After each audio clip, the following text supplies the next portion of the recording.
Welcome to this edition of Time Suck Short Sucks. Today we're exploring the bizarre and decadent, but also sometimes kind of awesome world of luxury doomsday bunkers. And what exactly is a luxury doomsday bunker? Well, a good doomsday bunker is 5 things: self-sufficient, airtight, blast-resistant, unbreachable, and secluded. And a good luxury doomsday bunker, as the name suggests, adds one more vital attribute to that list: grandeur. After all, what's the point of surviving the apocalypse if you can't do it in comfort and style? Words and ideas can change the world. I hated her, but I wanted to love my mother. I have a dream. I'll plead not guilty right now. Your only chance is to leave with us. Let's say the apocalypse comes, be it by the way of nuclear war, ecological collapse, alien invasion, Terminator-style annihilation by artificial intelligence and robotics turning against humanity, God fighting the devil, another pandemic, or whatever you think is going to do the trick. Where will you go? Do you have a place in mind? A plan? I do. I mean, come on. I was born and raised in North Idaho. Of course, I have a doomsday plan. I don't think there actually will be a doomsday in my lifetime, but just in case there is, I have a loose plan. And yes, it involves a remote piece of private land, access to clean water, a lot of dry goods, a whole bunch of guns. And no, I'm never going to tell any of you where it is or give any solid clues, because if shit really goes down, I'm going to need to circle the wagons real tight and maybe even kill a few peripheral family members who I know will also be heading to the same place, who will not be useful at all, will only be a burden, when it comes to rationing our limited supplies, fighting off marauders and bandits. Sorry, what's your plan? Will you hunker down in a remote cabin in the woods with enough weapons to arm a small military? Will you just head downstairs, hide away in your basement with your PS5 and some snacks? Hope it all just blows over? Will you head to the nearest metropolis to party and drink and do all the drugs you've never tried and die from an overdose instead of radiation poisoning or starvation or murder? Will you run to Costco and fight strangers for toilet paper and Advil and pallets of macaroni and cheese, and drive to Canada and attempt to shoot your way in if they try and stop you at the border? Be nervous. If there's a doomsday situation, Canada, be real nervous. You have a lot of remote land, a lot of clean water. And as you know, we Americans are probably the craziest motherfuckers on earth. We're armed to the teeth, and many of us see laws as mere suggestions.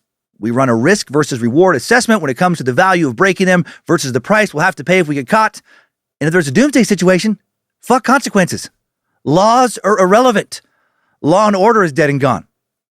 Or instead of rushing some border in a desperate, half-cocked loose plan, we just quietly sneak on over to that secret subterranean penthouse you had built by some contractor who signed an NDA and ride out Armageddon by the pool, getting tanned by sun, simulating lights, watching movies in your state-of-the-art theater, relaxing in the sauna, climbing on the rock wall to stay active, lifting weights in your gym, eating fresh-grown produce and farmed fish every day while the rest of the world is buried alive under volcanic ash, or being bombarded by thermonuclear bombs or attacked by angry aliens or naughty demons or something. Sounds more like something out of a dystopian sci-fi movie than it does real life, right? Well, for some, a scenario like this actually seems to be a realistic possibility. There are people out there who have already spent a lot of money and taken the time to make a lot of preparations for how to ride out and maybe even survive what will be the end times and final days for most. Early in the 2000s, or since early in the 2000s, thank you Y2K scare, the market for luxury doomsday bunkers has been steadily expanding. And every year, more and more companies that sell extravagantly deluxe survival shelters are appearing on the marketplace. While this market has been growing, the clientele demographic these companies sell to, still unsurprisingly, remains very, very small. This is because only the top 1% of the top 1% can afford a luxury doomsday bunker. They cost anywhere from about $1.5 million to somewhere around $400 million. That's right, a cool $400 million. Very few can afford that. And the hyper-exclusivity of luxury doomsday bunkers is also part of their allure. After all, in a lot of apocalyptic scenario predictions, only a select few can survive. Resources are so limited. You don't want a lot of competition for those resources. Although luxury bunkers with pools and saunas are a new phenomenon, the concept of a bunker in itself is something that has been around for almost all of human history. Going back to antiquity, a bunker was just a natural formation, like a cave, where someone could hide their possessions and loved ones away from conflict, invaders, simple environmental dangers. The concept of a true end times or near end times bunker being something that we build, that's very recent. This idea didn't really gain traction until near the end of World War II. Living under the shadow of the Cold War and the advent of the atomic bomb for the first time in human history, more people than ever were thinking about the realistic possibility of a near extinction event. And governments started construction on projects larger and larger, subterranean shelters to protect citizens in the event of this attack became a real phenomenon. To protect a few citizens, the most wealthy and powerful citizens. Similarly, it was also during this period that bunkers built specifically to protect political elites, started popping up, followed closely by elites outside of politics. One of the most famous examples of an early massive government bunker is Canada's Diefenbunker, which was commissioned and I hope to God named by Prime Minister John Diefenbaker in 1959. The Diefenbunker. The Diefenbunker was just one of the many emergency government headquarters built in Canada during the period. Unlike the others, it was intended solely for members of the federal government. Its construction was a top secret operation and known internally by the code name Project Emergency Army Signals Establishment, EASE. The site remained in operation for 32 years after it was completed in 1961. Nowadays, it serves as Canada's Cold War Museum. According to the museum's website, the Diefenbunker is made of 32,000 cubic yards of hand-poured concrete and 5,000 tons of steel. It is an extraordinary marvel of engineering and built to withstand a 5-megaton nuclear blast from 1.8 kilometers away. That's a blast about 250 times more powerful than the bombs dropped on Hiroshima and Nagasaki in 1945. Inside is a small, fully equipped hospital that includes rooms to quarantine people exposed to dangerous levels of radiation.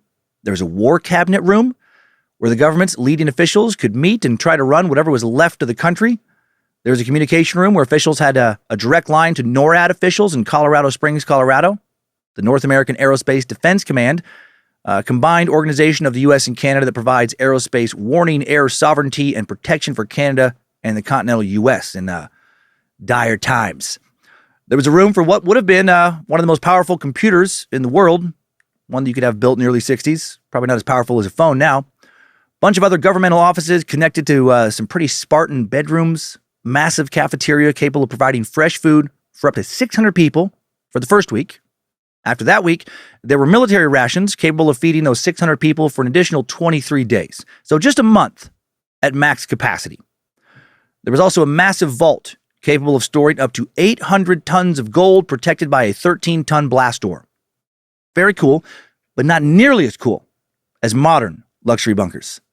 In the 2000s, as I mentioned, the world of bunkers underwent a massive facelift, both literally and figuratively. Some bunker experts attribute the change to the culmination of two things: the end of the Cold War and the runaway wealth of the world's elite. With the threat of nuclear World War III scenario reduced thanks to the mad doctrine of mutually assured destruction, the thousands of government-built bunkers all around the world suddenly became less important to maintain. And, government started selling some of these things off. For the ones that weren't abandoned and left to ruin, they were either converted to museums / historical sites, deconstructed for materials, or purchased by private owners. In 2008, property developer Larry Hall purchased a former U.S. government missile silo near the little 5,000-person town of Concordia in the middle of nowhere, Kansas, for $300,000, then sunk nearly $20 million more into it to turn it into a luxury subterranean end-of-the-world upside-down condo building.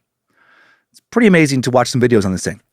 As one NPR article put it, what Hall realized was that there was a certain kind of buyer out there who would be willing to spend about $3 million for an apartment underground or $1.5 million for half an apartment. A missile silo, also known as a nuclear silo or launch facility, is a vertical cylindrical structure built underground for the safe storage and launching of a large ballistic missile.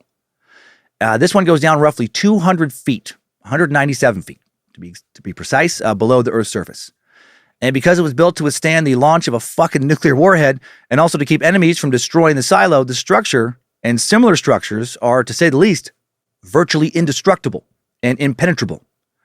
The specific silo that Survival Condo is located in was constructed in the 1960s. During the Cold War, it was built to house a missile 100 times more powerful than the bomb dropped on Nagasaki, and also to keep any enemies from ever accessing a missile that powerful.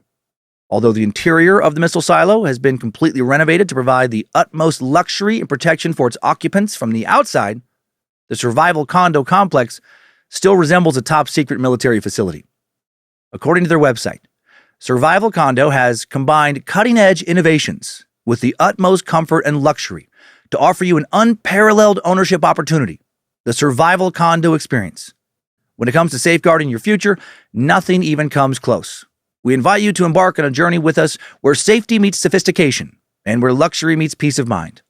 Your extraordinary survival living experience awaits.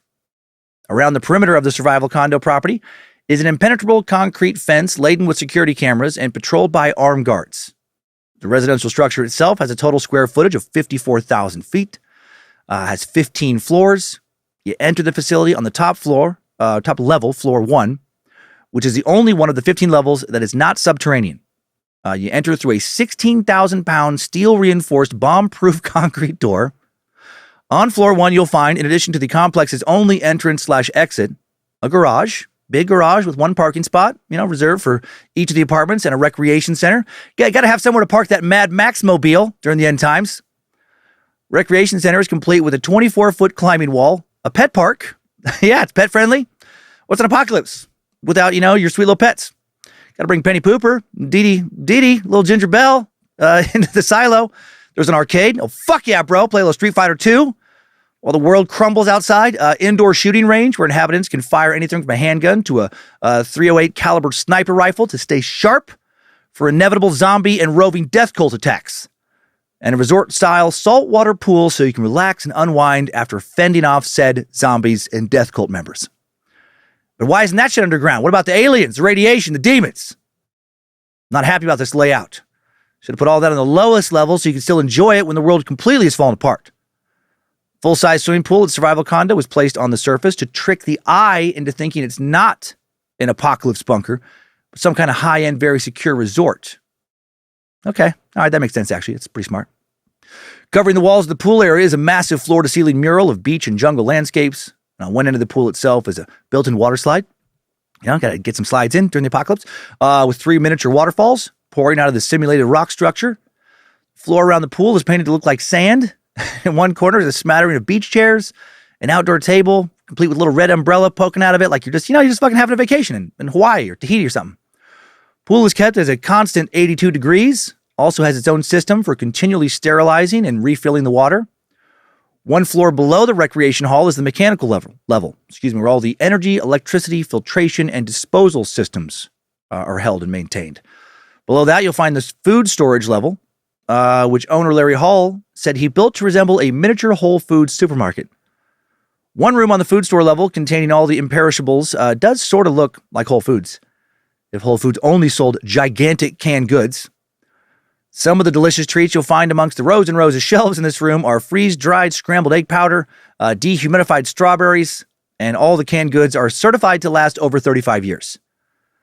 Also located on this level is an aquaculture facility to raise fish and a hydroponic system to grow tomatoes, onions, various lettuces, kale, blackberries, blueberries, and much more.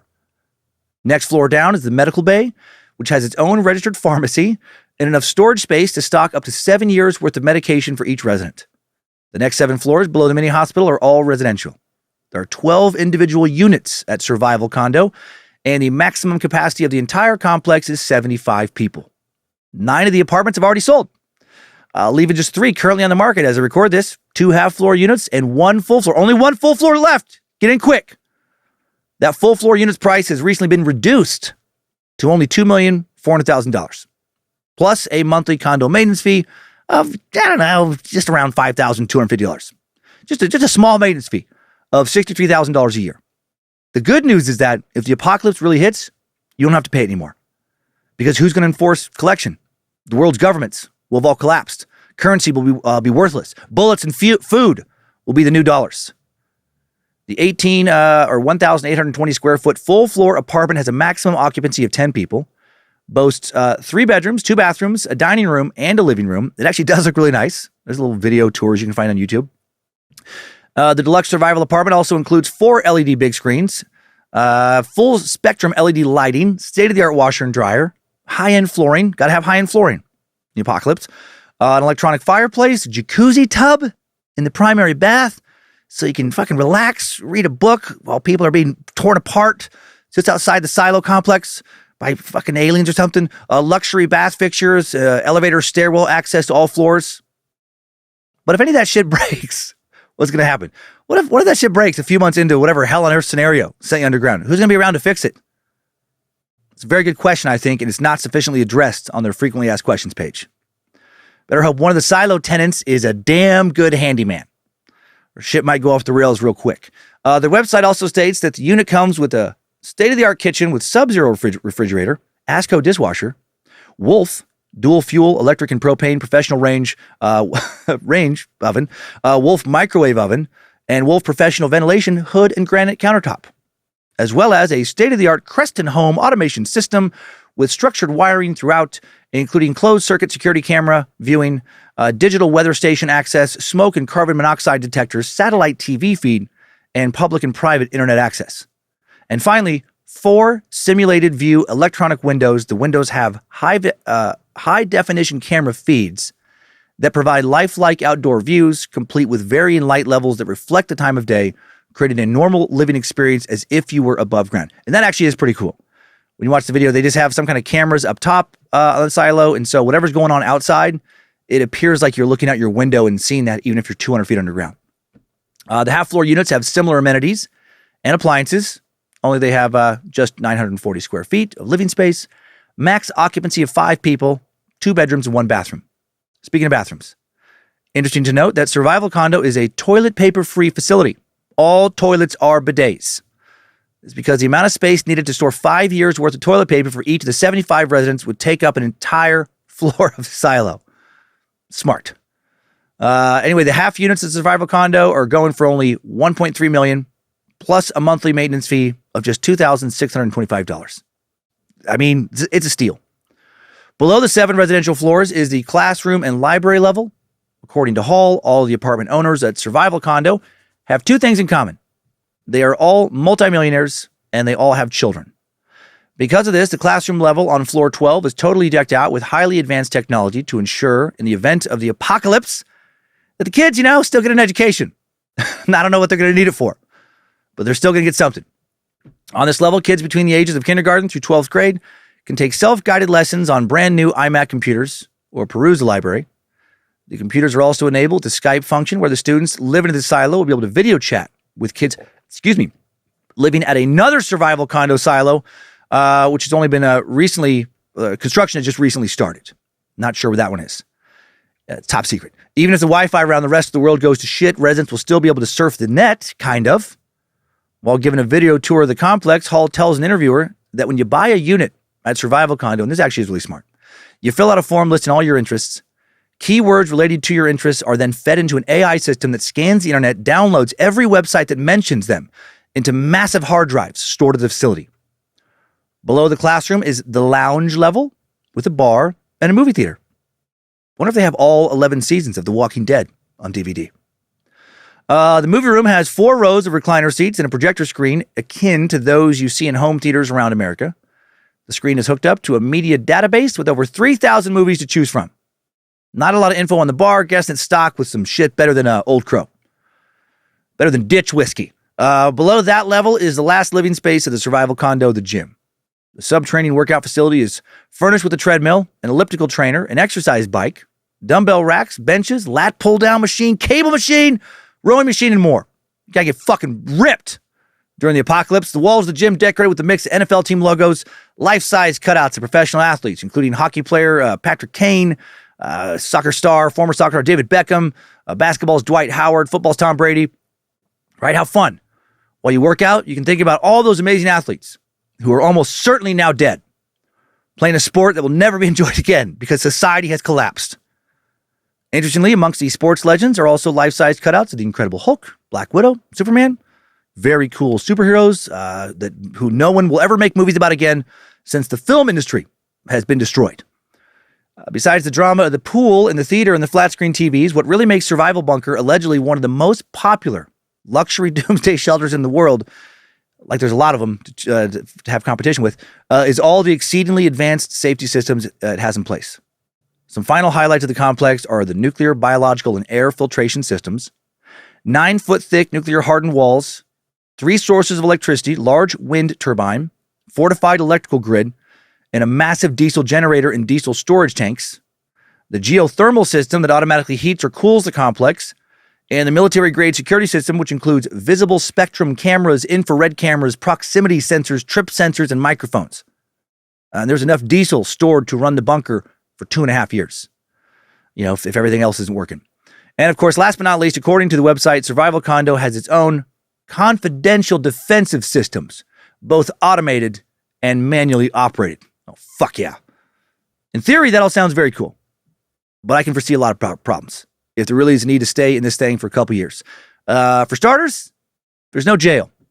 What if someone goes rogue, starts freaking out under the stress of the apocalypse and attacking people? What then? Also, if there's really going to be, it's a wildly destructive event, are they really going to be able to maintain it like they should be able to? I mean, if they don't, shit goes off the rails. It's not like you can sue the company, right? There's no more courts. And this is the biggest one, I think, biggest problem. How long are those armed security guards going to stick around, guarding the perimeter once the world goes to shit, right? If things get real bad, they're either immediately gone. It doesn't matter what they've signed. Right? If society collapses, things are really getting terrible out there. They're gone. Or worse, they just take over the silo complex. I mean, I would. I mean, if I'm working at that place and I know all about the facility and I'm trained in combats and, weapons and I have my family to worry about and the choice I'm left with is either to take over a unit or several or to let my family die, well, guess who just got a really expensive silo for free and is doing whatever the fuck he wants in the pool area? Drinking, winning however much he wants in the bar, running the theater. Yeah, we are watching Tombstone again. This guy might just try and turn that silo complex into a cult. If you want the protection provided by living in a nuclear launch facility, but you don't want to actually live in a nuclear launch facility, and you have an extra $100 million lying around, you can opt to have a luxury bunker built in your very own backyard, which would have the added value of having a much better chance of being able to make it to your luxury bunker in time if shit went down, fast. Because, getting to the middle of fucking nowhere, Kansas might be a problem if things go off the rails. Opid is a Swiss technology, engineering, and development company. And it's OPPIDUM if you want to look this up. It is pretty fascinating. They specialize in building what they describe as ultra-luxurious underground residences. And these things are pretty incredible. Opid offers clients 3 different models of these glammed out bunkers: the Futurist, the Linear, and La Heritage. Although there are only 3 baseline models to choose from, each Opid safe house is customizable and designed specifically to meet the standards and expectations of the individual client. As they say on their website, our experts will take care of the safety and security elements of the residence, leaving you to have complete freedom to specify every aspect of its interior design, creating a luxurious, hidden home that reflects your personal needs, tastes, and desires. Yes, those experts will totally make sure everything is running smoothly, unless things outside get too scary. Then naturally, they'll kill your entire family, and they'll take your bunker. Possibly. They'll possibly do that, and by possibly, I mean I don't see how they wouldn't do that in certain situations. In addition to being completely custom designed, every Opid bunker is equipped with state-of-the-art and military-grade technology to keep its inhabitants safe from whatever disruptive events occur in the outside world. Even if the rest of the world is submerged in a global energy blackout, Opid bunkers will hypothetically remain unimpacted. Each bunker is equipped with 2 independent diesel generators located in individual fireproof rooms. And then if that doesn't work, there's backup batteries that have enough power to run the entire Opid for 24 hours. So you better hope those diesel generators fucking work, because otherwise that sounds terrible. That doesn't sound like those batteries last long enough to be very, very helpful. With Opid, you can watch the world burn while living in decadent, peaceful, luxurious comfort for one whole day if your diesel generators go down. The next day, you'll either slowly starve or suffocate in total darkness if you aren't murdered first by other bunker occupants who have gone mad from their dire, hopeless circumstances. But don't think about that. Opid, live like there's no tomorrow. Truly, don't think about tomorrow. Tomorrow is full of terror and pain. Only focus on today with Opid. So yeah, hopefully you don't have to rely on the batteries. Opid clients also have the option to add further off-grid energy sources to their build. such as solar panels, wind generators, or even supposedly water turbines. Not sure how they're pulling that off, but that's what they claim. I didn't know you could just have a dam built to provide hydroelectric power for your doomsday bunker. Opidum buildings are also furnished with 2 types of air filtration systems. The first is for peacetime operations and fills the underground mansion with fresh air from the world above. Second is a state-of-the-art military-grade system that filters radioactive, chemical, biological, and nuclear contaminants out of the air. This system is triggered automatically if any of these substances are present. Opidums also have their own CO2 removal system to provide breathable air even if there is no fresh, clean air outside the building. In addition to having an airlock entrance and exit, the bunkers can also be completely hermetically sealed, using a system of motor-operated valves, hand-operated backup shutoff valves, blast doors, and air ducts. All in all, Opidums are meant to withstand whatever, as they call them, disruptive events occur. As their website states, the structure is designed and constructed to last for centuries, just like a castle, across several generations. But will there be food for several generations if the world is sufficiently fucked up outside your Opidum? Not sure that's the best selling point.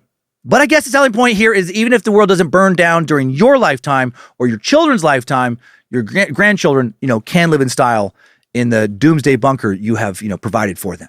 All right, going back to the luxury aspect of Opidum, let's take a look at the most grandiose of the 3 building models, the La Heritage.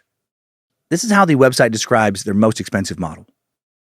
You find yourself in a magnificent space with ceilings soaring almost 5 meters overhead, decorated with opulent handcrafted glass chandeliers and custom-made furniture, and laid with fine-grained solid wood flooring. It's hard to believe you're deep under the ground, surrounded by thick layers of reinforced concrete, especially when you catch the scent of fresh flowers from the inner garden. Welcome home. You have truly arrived. The La Heritage model has 12,280 square feet of living space. Holy shit. 5 bedrooms, 7 bathrooms, and a starting price, with only the most basic options, of course, of $60 million. The cheapest model is practically free. Base price of only $8 million. Designed by French architect Marc Prigent, the La Heritage model is curated to look and feel like an opulent mansion on the French countryside. In the French countryside. An illusion that's pretty convincing, especially given the faux skylights that I genuinely didn't even realize were fake when I was looking at the pictures. Not only do the imposter skylights glow and darken to mimic the rise and fall of the sun in a clear blue sky, they also stream light down into the space and cast shadows, like an actual skylight. In addition to the 5 bedrooms and 7 baths, you can basically add anything you want to the bunker, given you have the appropriate funds to do so. Some of the optional add-ons listed on the website are an inner garden, a cinema room, a swimming pool, a gym, a sauna, and staff quarters. Got to have that staff to ride out the apocalypse with. Price is not listed for those add-ons. I'm sure you could end up dropping another 60 mil easy on add-ons if you want to. As architect Marc Prigent said in an interview with Forbes, Opidum's clients all have very unique interests and needs, and the company is more than willing to fulfill their every whim. Yeah, I bet. I'm sure they make a lot of money doing that. In the past, Opidum has built for clients bunkers that have private art galleries. They've built libraries, wine cellars, bars, game rooms, massive luxury car garages, and more. You can find a video from Opidum where you see this massive garage full of all these expensive automobiles. One of the staples of the La Heritage model is the lounge. Just listen to how this space of the apocalypse bunker is described on their website. The heart of your hidden retreat, a relaxing yet inspiring space in which to meet friends. What friends are you going to have come over in the apocalypse? And business associates, or enjoy quality time with your loved ones. Access is via a separate entrance, allowing you complete security and discretion. At the touch of a button, the opaque safety glass wall becomes transparent, revealing your private art gallery beyond. The lounge is designed and appointed for living life to the full. Spacious and inviting, it provides a wonderful setting for intimate gatherings, family celebrations, and gala social occasions. A glorious sound system and bespoke lighting make it easy to create the perfect atmosphere. And with absolute privacy. I feel like that's how you should pronounce it on this website. With privacy and security guaranteed. You and your guests can relax and enjoy every moment. Isn't that what we all want, at the end of the world, to host a gala? I know I do. Also, if you really need to hide out in one of these things, are you truly ever going to feel relaxed? I'm not sure a cool sound system, nice lighting, a art gallery, or an inner garden is going to be enough to distract you from the impending fucking doom surrounding your Opidum as the world burns above you. Opidum does have really cool promotional video on YouTube. I can't believe they haven't disabled the comments, though, underneath it. The comments are not, I imagine, helping them sell these things. I'll read a few. And these represent the tone of the entire comment section. Meg McCugan posts, if it is a wasteland outside, what the hell are you going to do with all of the fancy cars and art? Try to trade them for cans of beans? Real Call to Life posts, imagine the inevitable paranoia in one of those bunkers. Yeah, no, you're not just relaxing and enjoying some like classical music. You're down there just like pacing around. Just when are they going to get in? When is the food going to run out? Poolin898 posts, why did I even get this as a YouTube ad? I'm on minimum wage, for Christ's sake. Fair. Milo Josimovic posts, Batman must be their first customer. It does have Batman vibes. Upgradies posts, I still think I could get in there. Just give me some beer and a couple buddies. We'll get her open. Pink Moscato posts, relax and unwind while the world outside burns. Yes, Nero is alive and well. And it just goes on and on like that. I would say the ratio of negative to positive comments is about 100 to 1. Another company offering spectacular survival systems and bunkers is Safe. Strategically armored and fortified environments. Company's based out of Virginia. They have clients all over the world. This shit is crazy. In a recent interview with The Hollywood Reporter, Safe founder and president Al Corby talked about one of his most spectacular projects, a bomb-proof impenetrable island fortress in a landlocked part of the U.S. Yeah, you heard that right. According to Corby, the project's client told Safe that his number one priority, was making sure no one could get to his family. This is awesome. They don't say where this is because I'm sure the person doesn't want people to know. But I want to see this place so bad. He says they decided to surround access to the shelter with a 30-foot deep moat. Here we fucking go. This is the Doomsday style I was hoping for. Fuck stylish luxury. I want a moat. And if you're thinking, so what? People could just swim across the moat. No, they can't. Not unless they're flame resistant. Corby described how the water in the moat is skimmed with a lighter-than-water flammable liquid that can transform into a ring of fire. The only access to the island is a swing bridge. Yes! Fuck you, riffraff! Try and swim across my fire moat. I dare you! I'd love it! I'm bored of shit in here! That's actually pretty dope. Wonder how effective that fire would be against zombies, though. I mean, if a horde of apocalyptic zombies shows up, wouldn't they just keep jumping into the moat until they became a giant burning pile of undead flesh that eventually became so big that some of the zombies could walk above the fire?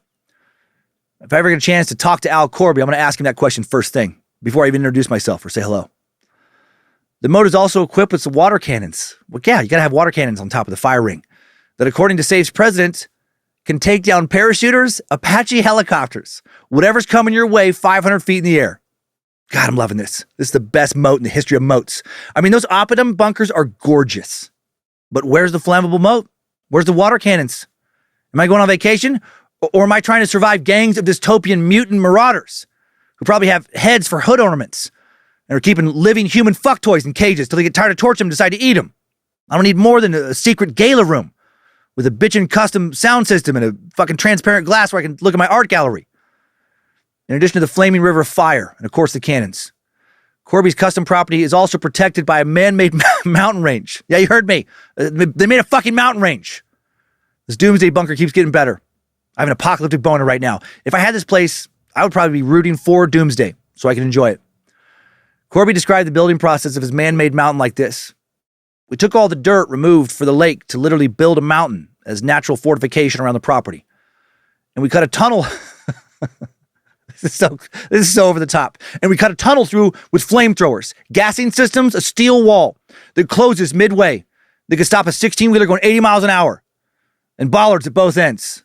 More fire, gassing system. Al Corby sounds absolutely fucking insane. And I love it. Al Corby sounds like somehow a 9-year-old was given billions of dollars just to start his own Doomsday company. It's like, we gotta have more fire and gas and missiles and a moat. I want a moat with fire. He's pulling it off. Safe also offers luxury bunkers that have their own medical suites equipped with state-of-the-art decontaminant booths. There we go. Whatever medical supplies you could ever need, operating tables, and even CAT scan and x-ray machines. And if the world starts to burn, I doubt you'll have a hard time finding a few medical professionals willing to live with you on site and offer 24/7 care as opposed to dying with their families outside with most of the rest of the world. In the same Hollywood Reporter article, Corby is also quoted saying, "We installed a medical suite in a bunker on Long Island, and you feel like you are in the best equipped Cedars-Sinai or Cleveland Clinic operating room. You can have every drug imaginable you could possibly need locked in cabinets that can be opened remotely by a physician, so it's all within the confines of the law." Guessing that cabinet system will be easy to break into if, all the remote physicians are dead. Now for one more. This is a custom job. This is a big one. Big money. One of the most tremendous luxury doomsday bunkers us plebeians have ever caught a glimpse of, ever, in the history of the world, is Meta CEO Mark Zuckerberg's top secret mega compound on the beautiful little Hawaiian island of Kauai. While locals have referred to the compound as horrific or exploitive or an egregious example of neo-colonialism, those are all quotes, Zuckerberg affectionately refers to the property as Kula Ranch. Kula being the Hawaiian word for windward, just a windward ranch. Kauai is the smallest of the four main Hawaiian islands and is populated by a tight-knit community of locals who have complained that their homeland has been severely disfigured by the invasive presence of Zuckerberg's gigantic 1,400-acre compound. Old Zucks, he purchased the land in a series of deals for approximately $270 million in 2014. $270 million just for the land. The first thing built on the property was a massive 6-foot-tall concrete fence surrounding the entire perimeter, keeping nosy passerbys out as well as blocking his neighbor's view of the ocean beyond. Although Zucks has tried his best to keep the operation under wraps by making construction workers, visitors, and surrounding communities sign NDAs, pretty hard to hide a massive fortress. And it is massive. Some workers have been fired reportedly for leaking details about the property. Maybe some of them have even been executed by Zuck's notorious henchman, Tiago.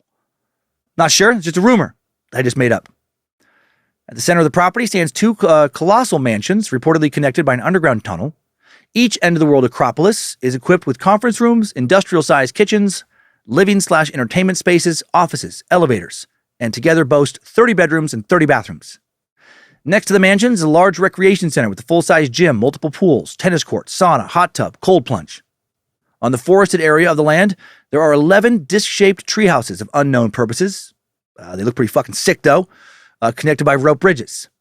There are more than a dozen other buildings scattered across the land, as well as an area dedicated solely to farming and agriculture. From that description alone, you might think that Zuck's new digs don't sound much like a survival bunker, more like a passion project / corporate retreat. However, Kula Ranch is absolutely being built to survive the end of the world. For starters, the property is completely self-sufficient. In addition to its own agricultural ranching apparatus, it also has its own independent electrical, energy, and water systems that are built specifically so that Zuckman will not need to rely on any outside sources for these things. The water tank alone is 55 feet in diameter, rigged out with its own pumping and filtration systems.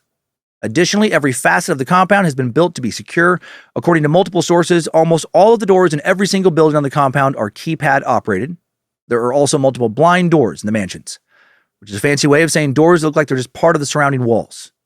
Speaking of walls, the 6-foot impenetrable barrier separating the Facebook creator from the commoners outside, also heavily guarded by staff, as well as monitored by an uncountable number of security cameras. Security cameras, by the way, littered everywhere across the property. One of the ranch houses alone has over 20 cameras monitoring the exterior of that small structure. But the real star of the Doomsday show is the expansive underground Doomsday bunker. Construction on that has just recently begun. In December of 2023, Wired published an investigative piece breaking down the Zuck's blueprints for the bunker, planning documents for which they obtained through a long chain of public records requests. The author of the article, Guthrie Scrimgeour, writes, that's an interesting name. You don't hear a lot of Guthrie Scrimgeours. And Guthrie writes, according to evidence reviewed by Wired, the project has relied on legal maneuvering and political networking, and at times it has shown disregard for the local public. All the while, Zuckerberg and his wife, Priscilla Chan, continue to build one of the most expensive properties in the world. The article revealed that the underground shelter will be 5,000 square feet, consist of multiple rooms and sections dedicated to unlisted purposes. And I bet they'll expand even more than that.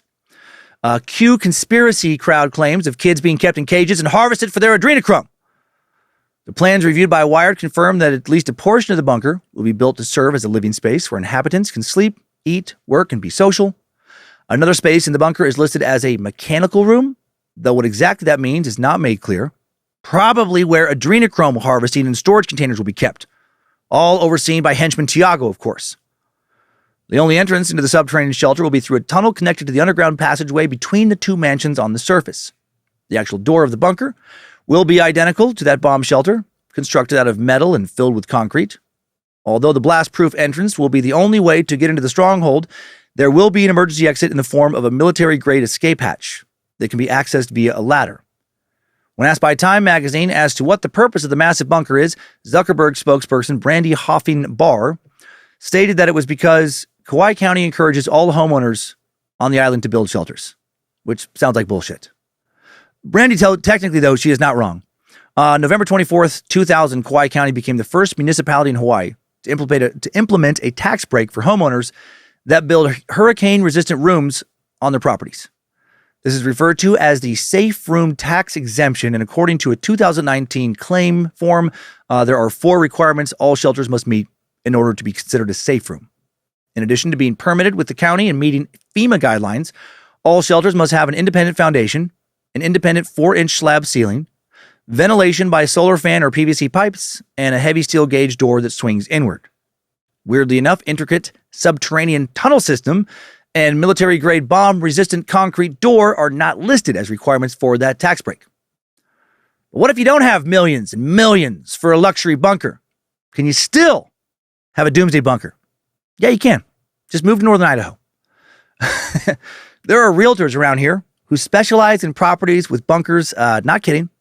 And there are companies around here that will help you build your bunker a lot cheaper than what Opid, charges, like NWSS, Northwest Shelter Systems, headquartered in the tiny unincorporated community of Naples, Idaho.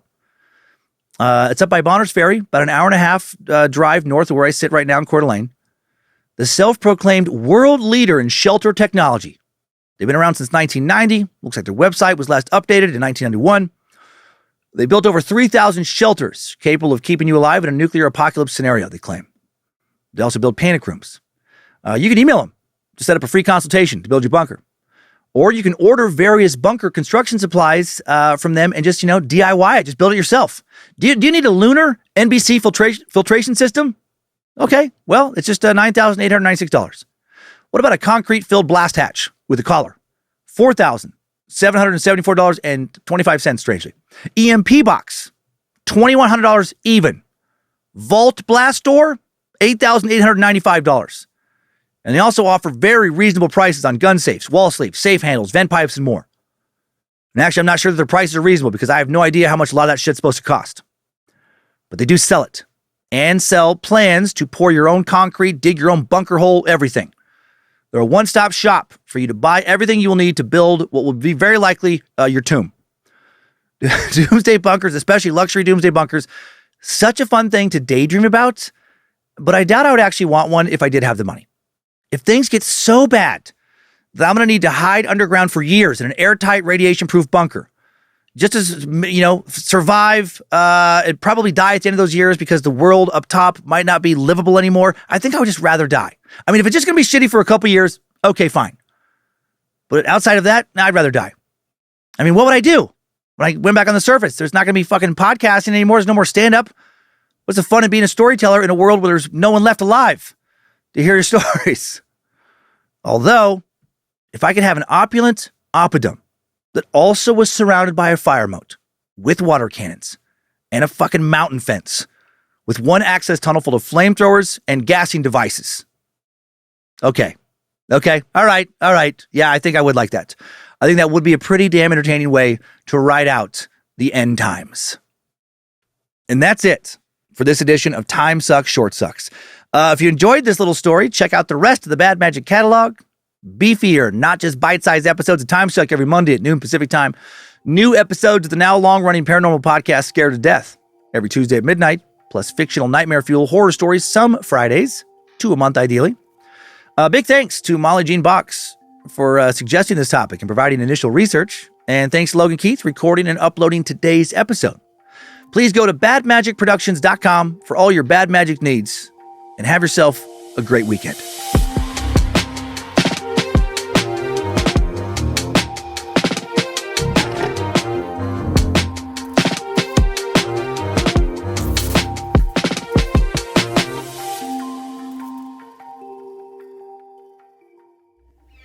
Magic Productions.